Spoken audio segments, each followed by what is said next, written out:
आप सभी का वंस अगेन वेलकम है गौरव क्लासेस में। और आज की वीडियो में हम स्टार्ट करते हैं एक्सरसाइज 3.4 का क्वेश्चन नंबर 2। और क्वेश्चन नंबर 2 जो है बेटा वो हमारे पास है वर्ड प्रॉब्लम। तो यहाँ हम आज की इस वीडियो में जो है वो सबसे पहले क्वेश्चन नंबर 2 की फर्स्ट वाली जो वर्ड प्रॉब्लम है उस वर्ड प्रॉब्लम को सोल्व करेंगे। तो देखते हैं भाई, सबसे पहले वर्ड प्रॉब्लम जो है वो हमसे क्या बोलना चाहती है। देखना, वर्ड प्रॉब्लम को सोल्व करने का सबसे बेस्ट तरीका ये होता है कि आप सबसे पहले जो वर्ड प्रॉब्लम को बड़े अच्छे से समझें, और जब वो बड़े अच्छे से आपको समझ आ जाए तो उसके बाद उसको जिस तरीके से क्वेश्चंस में बताएगा उसी तरीके से सोल्व करिए। बट लेकिन क्वेश्चन को केयरफुली रीड करना है, द मोस्ट इंपॉर्टेंट थिंग भाई। ठीक है, अभी इसमें क्वेश्चंस में देखते हैं। मैं क्वेश्चन नंबर फर्स्ट एक बार रीड करता हूँ, 2 का फर्स्ट वाला पार्ट। इसने क्वेश्चन में कहा if we add 1 to the numerator and subtracted 1 from the denominator a fraction reduce to 1। इसका मतलब ये है कि हमारे पास कोई एक फ्रैक्शन है, उस फ्रैक्शन के न्यूमरेटर में यदि 1 जो है वो ऐड करा जाता है और 1 जो है वो सब्सट्रैक्ट करा जाता है उसके डिनोमिनेटर में से, तो वो फ्रैक्शन जो होती है वो कितनी हो जाती है, घटकर यानी कि 1 आ जाती है। वो इट बिकम्स 1/2, यानी कि यही फ्रैक्शन जो है वो 1/2 हो जाती है। बट 1/2 कब होती है, इफ वी ओनली ऐड 1, यदि हम ओनली ऑन 1 ऐड करें कहां पर, इसके डिनोमिनेटर में। तो हमें बताना है व्हाट इज द फ्रैक्शन। इसका मतलब हमें ये बताना है कि वो हमारे पास जो फ्रैक्शन है वो फ्रैक्शन क्या होगी। तो सभी बच्चे बड़े केयरफुली देखेंगे मैं कैसे कराऊंगा इस क्वेश्चन को भी। सबसे पहले फ्रैक्शन जो है वो कंसीडर कर लेते हैं बेटा। तो फ्रैक्शन कैसे कंसीडर करेंगे, लेट द फ्रैक्शन, अपने पास से फ्रैक्शन कंसीडर कर दो, लेट द फ्रैक्शन। और फ्रैक्शन मान लिया बेटा मैंने x अपॉन वाई। फ्रैक्शन क्या मान लिया, x अपॉन वाई। इसमें x क्या है, x इज न्यूमरेटर और y क्या है, y इज डिनोमिनेटर। और इसने क्वेश्चन में एक बात और बोली है, बड़े आसानी से इसको पढ़ेंगे एक बारी।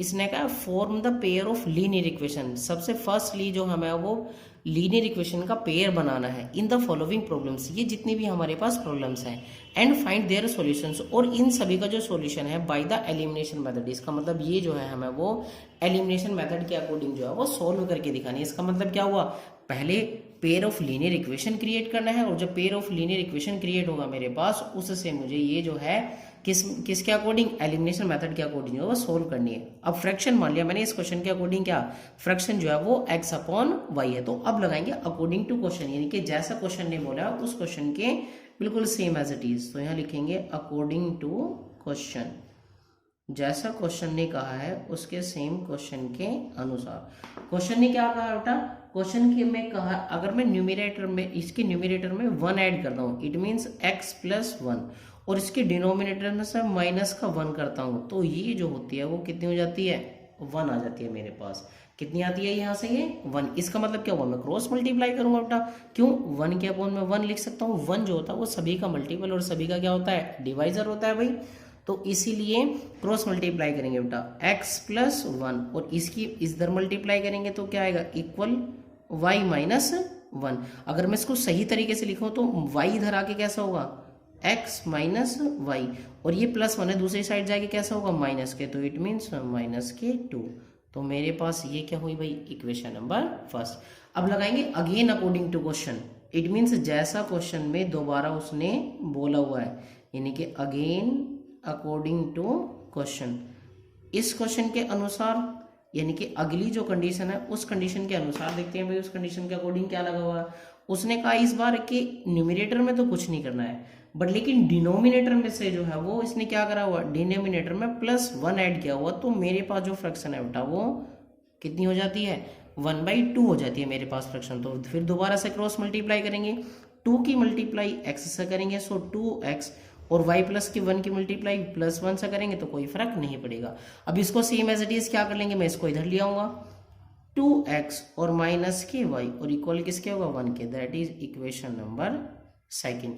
इट मीन्स मेरे पास पेयर ऑफ लीनियर इक्वेशन आ चुका है बेटा।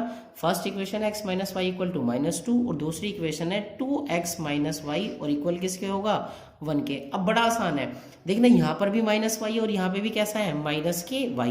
तो बड़े आसानी से मैं y को क्या कर सकता हूँ, रिमूव कर सकता हूँ। और कैसे, इक्वेशन फर्स्ट में से इक्वेशन सेकंड को क्या करके माइनस करके। क्यों? हमें एलिमिनेशन मेथड अप्लाई करना है, और एलिमिनेशन क्या होता है? सिंपल, सही सिंपल यही होता है कि अगर जिस वेरिएबल के कोफिशिएंट सेम है या तो उनको ऐड करेंगे या फिर सब्सट्रैक्ट करेंगे। तो them same equation number first में से बेटा माइनस करेंगे इक्वेशन नंबर किसको? सेकंड को। जब फर्स्ट में से सेकंड को माइनस करेंगे, देखना x माइनस वाई और इक्वल किसके? माइनस के 2 के। दूसरी इक्वेशन लिखेंगे 2x और माइनस वाई और इक्वल किसके होगा? 1 के। अब माइनस करेंगे तो जो ये नीचे वाली इक्वेशन इसके साइन कैसे हो जाएंगे? Just opposite. ये वाला कैसा हो जाएगा? माइनस का। ये वाला कैसा होगा? प्लस का। और ये वाला कैसा होगा? माइनस। माइनस वाई और प्लस वाई, ये क्या हुआ मेरे पास? Cancel out.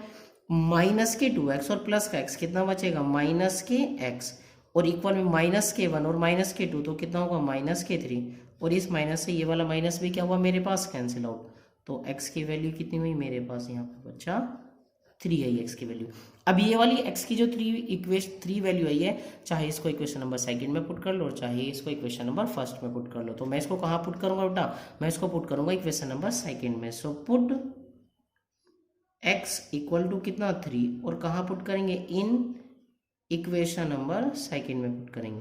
Equation number second पहले लिखेंगे बेटा 2x माइनस वाई और इक्वल किसके? 1 के। x की वैल्यू कितनी यहाँ से? 3। सो ट्वाइस ऑफ x की वैल्यू 3 और माइनस के y और इक्वल किसके होगा? 1 के।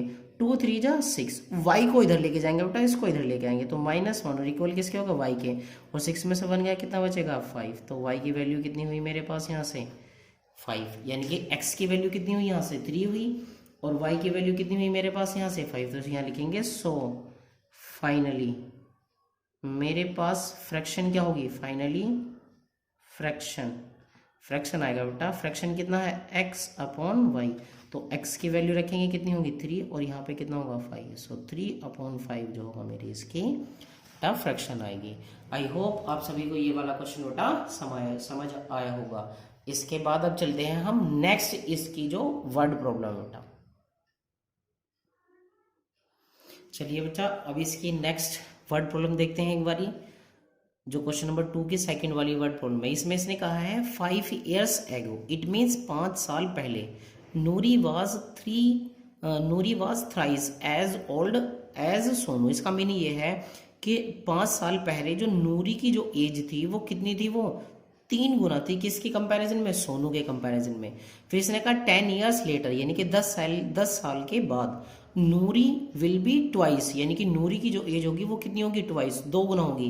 एज ओल्ड एज सोनू, जितनी एज सोनू की होगी। तो इसने कहा how old are Noori and Sonu. हमें ये बताना बेटा इस क्वेश्चन के अंदर नूरी और सोनू की जो प्रेजेंट एज होगी वो कितनी होगी। ये मेरे पास क्या है? क्वेश्चन नंबर 2 का फर्स्ट क्वेश्चन।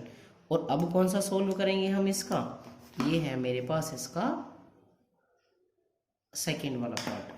तो सेकंड वाले पार्ट को सॉल्व करने के लिए क्या करेंगे? इसमें 2 बंदे हैं। कौन कौन से? एक तो नूरी और एक कौन है? एक है इसमें सोनू। तो यहाँ पे लिख दें लेट द, इसको सॉल्व करते हैं भाई, लेट द प्रेजेंट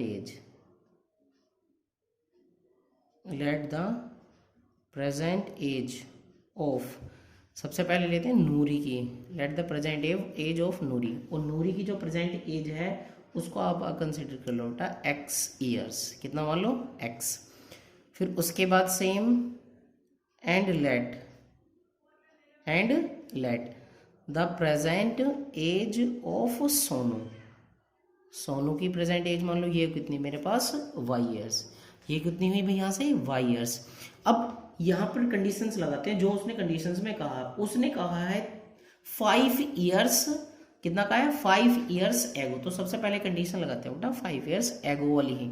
तो 5 years एगो वाली कंडीशन लगाएंगे 5 years एगो, इट मीन्स 5 साल पहले।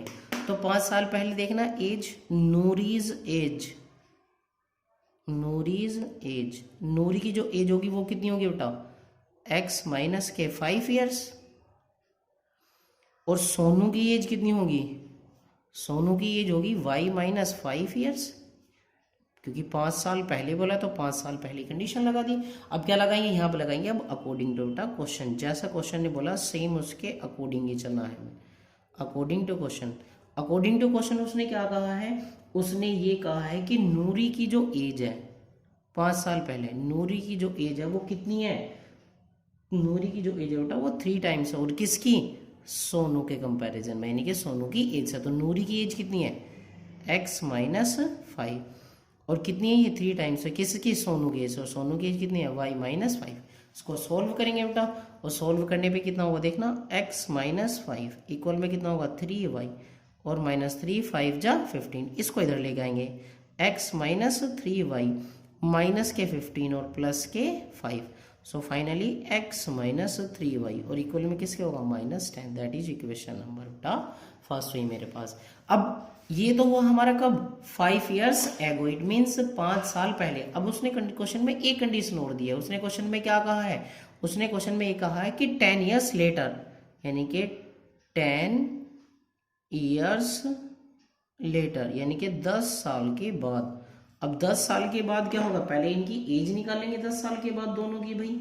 तो देखना नूरीज एज कितनी होगी मेरे पास? नूरीज एज, नूरी की एज होगी बेटा x प्लस 10। सीधी सी बात है, क्योंकि अब प्रेजेंट एज क्या है? x, तो 10 साल बाद बताएं तो प्लस 10 ऐड कर देंगे। उसके साथ साथ सोनू की एज कितनी होगी? सोनूज एज, सोनूज एज होगी कितनी? y plus 10 years. अब यहाँ पे अगेन अकॉर्डिंग टू क्वेश्चंस लगाएंगे बेटा, अगेन अकॉर्डिंग टू क्वेश्चन। जैसा दोबारा क्वेश्चन ने बोला उसके अनुसार क्वेश्चन को क्या करेंगे हम? दोबारा से लिखेंगे बेटा। इसने क्वेश्चन में क्या कहा है? इसने क्वेश्चन में ये कहा है कि नूरी की जो एज होगी वो 10 साल के बाद वो कितनी होगी? ट्वाइस होगी। किसके कंपैरिजन में? सोनू के कंपैरिजन में। तो देखना नूरी की एज कितनी है? x प्लस 10, और इक्वल में किससे होगा? ट्वाइस। और सोनू की एज कितनी होगी? y plus 10। सोल्व करेंगे इसको। सो x प्लस 10 इक्वल में कितना होगा? 2 की मल्टीप्लाई y से करेंगे 2y, और 2 10 जा कितना होगा? 20, यानी कि x माइनस, इसको इधर लेके आएंगे माइनस 2y, और 20 में से 10 माइनस होगा, 20 में से 10 माइनस होगा, डायरेक्ट कितना आएगा? 10, यानी कि equation number that is second. अब मेरे पास इक्वेशन फर्स्ट भी है और इक्वेशन नंबर सेकंड भी है। हम क्या करेंगे? दोनों को सोल्व कर लेंगे। तो देखना इक्वेशन फर्स्ट में से बेटा माइनस करेंगे सेकंड को, क्योंकि x जो है वो दोनों में सिमिलर है।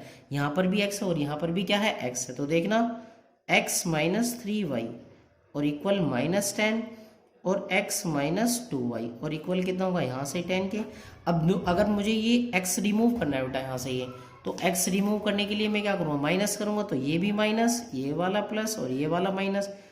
प्लस x और माइनस x तो कैंसिल आउट, प्लस के 2y और माइनस के 3y, तो कितना बचेगा? माइनस के y, और माइनस के 10 और माइनस के 10 कितना होगा? माइनस के 20। इसका मतलब ये माइनस से माइनस कैंसिल आउट। तो y की वैल्यू कितनी हुई मेरे पास? यहाँ से बेटा 20 है। कितनी है? 20। अब ये वाली वैल्यू चाहिए, यहाँ पुट कर लो, चाहिए यहाँ पुट कर लो इसको। मैं इसको पुट करूँगा बेटा इन सेकेंड इक्वेशन में। तो जब मैं इसको इक्वेशन नंबर सेकेंड में पुट करूँगा तो भाई मेरे पास कितना होगा? x माइनस के 2, और y की वैल्यू कितनी है यहाँ से? 20, और इक्वल में किसका आएगा यहाँ से बेटा? 10 के। तो x माइनस 22 जा 40, और इक्वल किसके? 10 के। तो x की वैल्यू कितनी होगी? 10 प्लस 40। तो x की वैल्यू कितनी होगी मेरे पास यहाँ पर? 50। इसका मीनिंग क्या हुआ मेरे पास? x मैंने क्या कंसिडर किया था? नूरी की एज। x क्या किया था? नूरी की एज। और सोनू की एज को कितना कंसीडर किया था बेटा? y। तो y की वैल्यू कितनी है मेरे पास? 20। तो यहाँ लिखेंगे सो फाइनली दोनों की एज कितनी हुई मेरे पास? फाइनली नूरी की एज, यानी कि नूरी जो है वो कितना है बेटा? x है, और x की वैल्यू कितनी है? 50। तो नूरी की जो एज है वो 50 ईयर्स है। और सोनू की एज कितनी है? सोनू कितना था? y। तो ये हुआ 20 ईयर्स। आई होप स्टूडेंट्स आप सभी को ये दोनों क्वेश्चन जो हो बड़े अच्छे से दोनों क्वेश्चन समझ आएंगे। प्लीज़ अगर आपको क्वेश्चन समझ आए और वीडियो पसंद आए तो प्लीज़ एक बार लाइक शेयर एंड कमेंट करना नहीं भूलिएगा बेटा। Thank you very much.